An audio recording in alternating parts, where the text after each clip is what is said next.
Where did 4 calves that were up for sale at Seneca College go? That's the question some students are asking after a student group says they were set to purchase the cows and transfer them to a farm sanctuary, but that purchase never happened.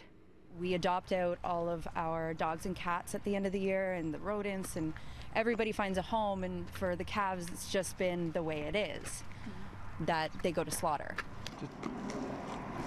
Erica Landry set out to change that. The first-year veterinary technology program student says she was told by Seneca staff to form an organization in order to purchase Bambi, Huey, Chester, and Pongo at an upcoming auction. The student organization for animal rights was created, and through crowdfunding, they raised $3,000 within 2 months. But then the auction to sell the cows had changed unexpectedly because she says they were entered in a new weight class. And it happened immediately, and they were sold pretty well immediately. So before we even knew that they had been entered into a new class for Monday, they had already been sold. They did not want to let us purchase the cows outright, which is what we're trying to change. They insisted, you have to go to the auction, you have to blend in, and you have to bid against all these farmers. And we accepted that. We accepted that as that's the way it is for now.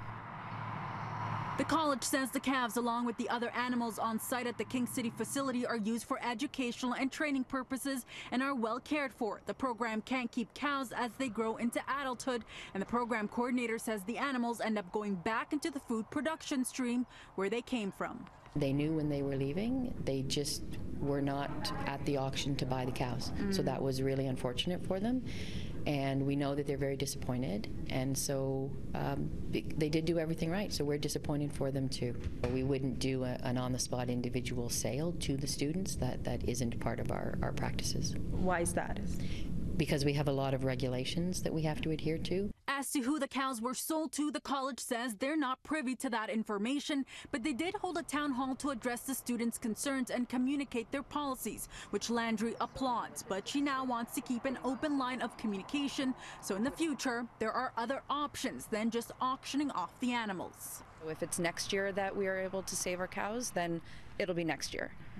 And in the meantime, we'll just have to work on keeping that open and keeping the school willing to listen. And the student organization says the $3,000 that was raised to purchase the cows will now be donated to the farm sanctuary.